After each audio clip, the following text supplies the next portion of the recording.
Assalamualaikum warahmatullahi wabarakatuh. Kembali bersama saya Anggara Triajanta, mahasiswa Universitas Janepetra Yogyakarta, jurusan Teknik Mesin. Kali ini saya akan menyampaikan presentasi Zengas Breakdown Draft Gasification Biomass berbahan serbuk kayu.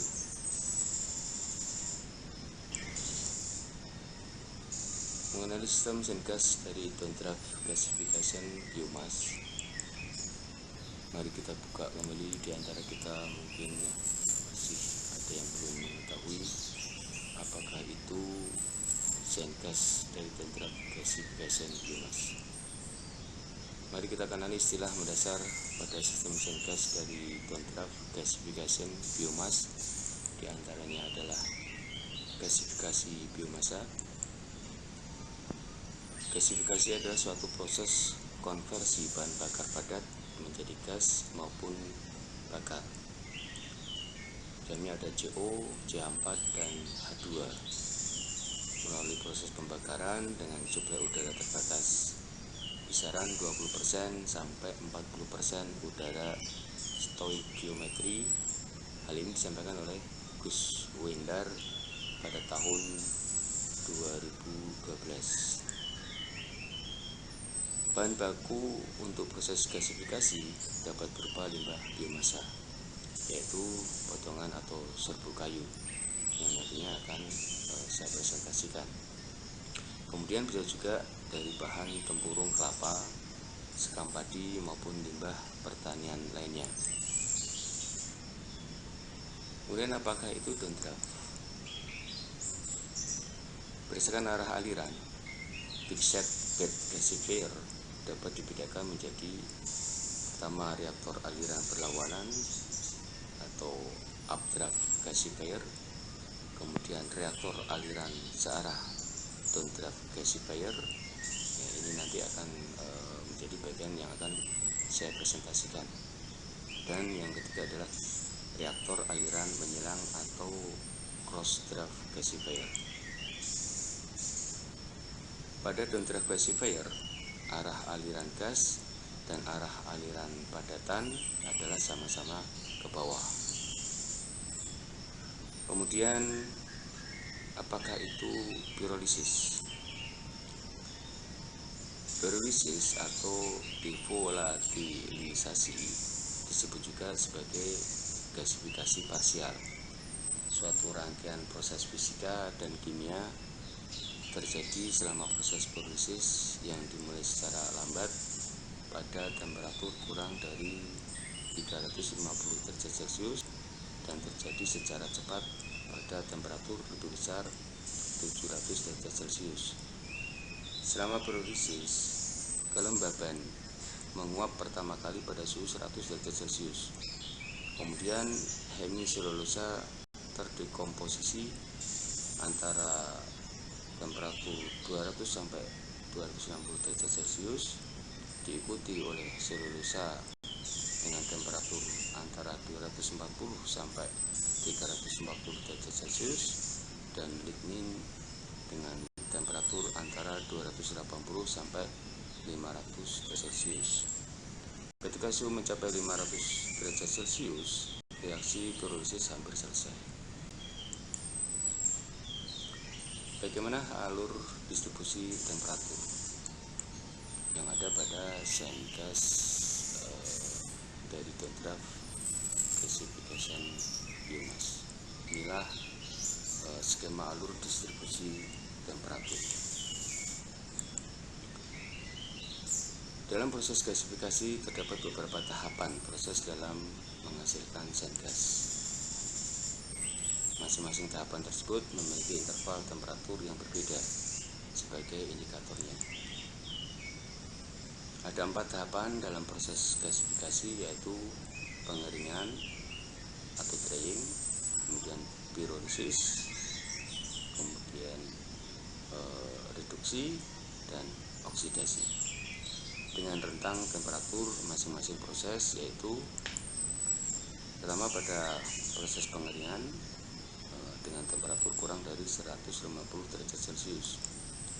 Yang kedua adalah pada tahapan pirolisis dengan temperatur lebih besar dari 150 derajat Celcius dan kurang dari 700 derajat Celcius. Tahapan yang ketiga adalah reduksi dengan temperatur lebih besar dari 800 derajat Celcius dan lebih kecil dari 1000 derajat Celcius. Tahapan yang keempat adalah oksidasi dengan capaian temperatur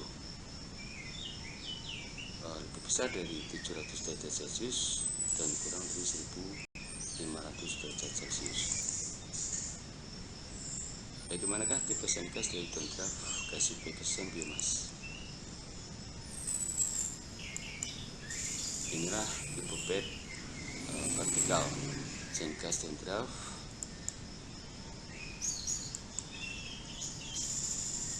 Pada gasifier tipe Downdraft terdapat 4 zona. Zona utama diurut dari bagian atas gasifier hingga bawah, yaitu yang pertama adalah pengeringan atau drying, yang kedua adalah pirolisis, yang ketiga adalah zona oksidasi atau combustion atau sering disebut partial oxidation, kemudian zona keempat adalah zona reduksi atau gasification.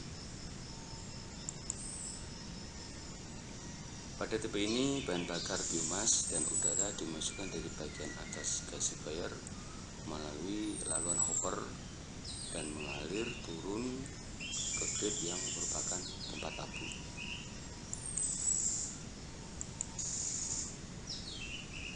Gasifikasi dengan metode Downdraft ini dilakukan dengan metode eksperimental untuk mengetahui rasio bahan bakar dan udara yang tepat, sehingga didapatkan gas hasil gasifikasi yang flammable.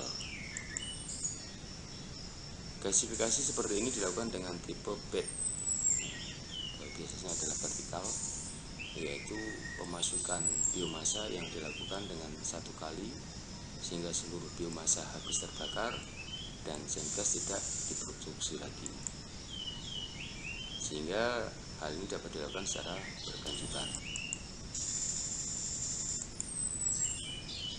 Bagaimanakah visual nyala api hasil dari sandcast ini? Inilah tampilan visual nyala api komposisi sandcast dengan equivalency rasio 1,52. Warna api pada komposisi sandcast equivalency rasio atau ER 1,52 memiliki warna cenderung didominasi kuning.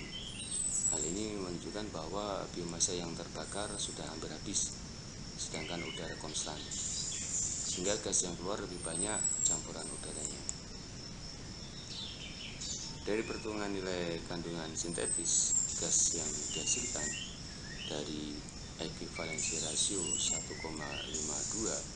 cenderung mengalami penurunan, yaitu CH4 sebesar 1,8155%, H2 sebesar 5,3951%, N2 sebesar 49,2679%, CO sebesar 14,57%, CO2 sebesar 11,234%, sedangkan O2 sebesar 12,79654%.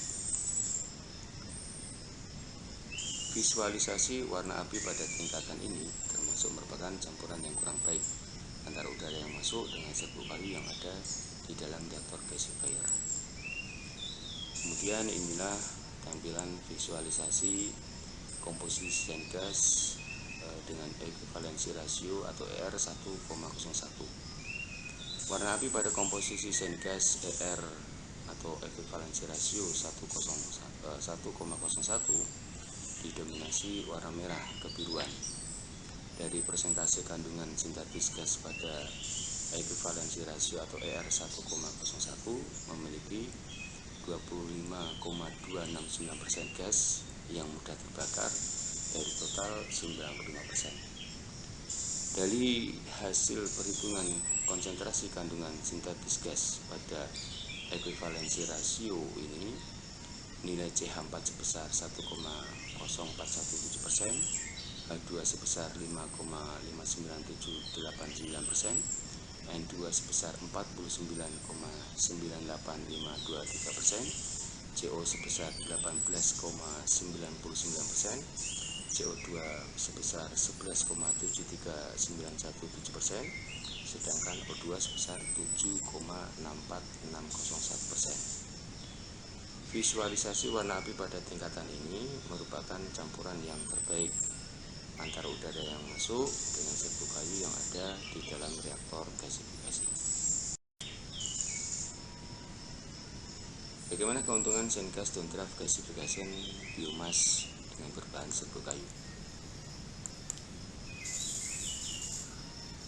Beberapa keuntungan yang didapat dalam menciptakan energi biomasa sebagai alternatif bahan bakar pengganti bahan bakar minyak bumi atau fosil.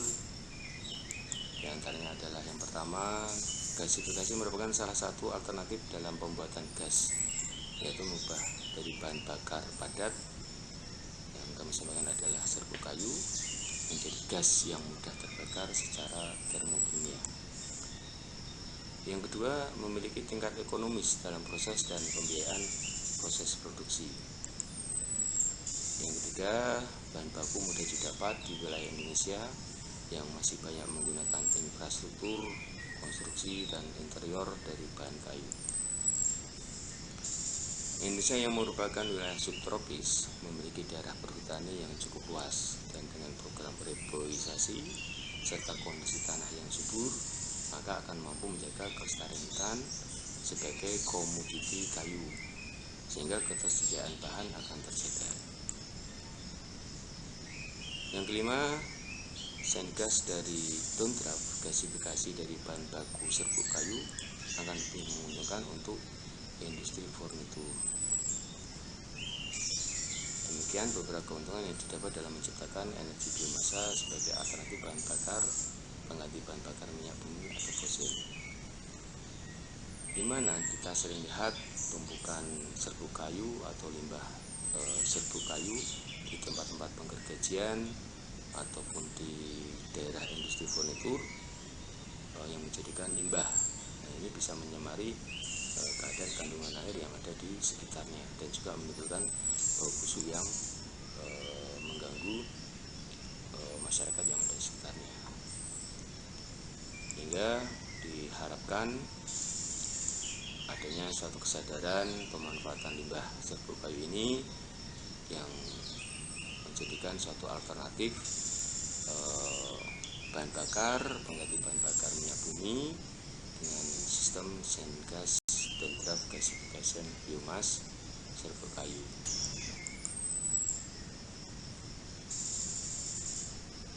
Dan inilah harusnya alam sekitar kita tetap bersih dari polutan bahan bakar dari minyak bumi yang sudah menjadi polusi di negara-negara berkembang dan di negara-negara maju. Mari ciptakan energi alternatif tepat guna untuk pelestarian alam. Saatnya beralih dari minyak bumi kepada energi alternatif, khususnya dengan sistem Syngas Downdraft Gasification Biomass dengan bahan baku serbuk kayu. Demikian presentasi yang bisa saya sampaikan, semoga bermanfaat dan menambah pengetahuan bagi kita semuanya dan mampu menggantikan bahan bakar minyak bumi kemudian menjadi sumber energi alternatif berbahan bakar serbuk kayu dengan sistem Syngas Downdraft Gasification Biomass. Saya akhiri presentasi dari saya. Saya ucapkan banyak terima kasih atas saran kritik yang sifatnya membangun. Wassalamualaikum warahmatullahi wabarakatuh.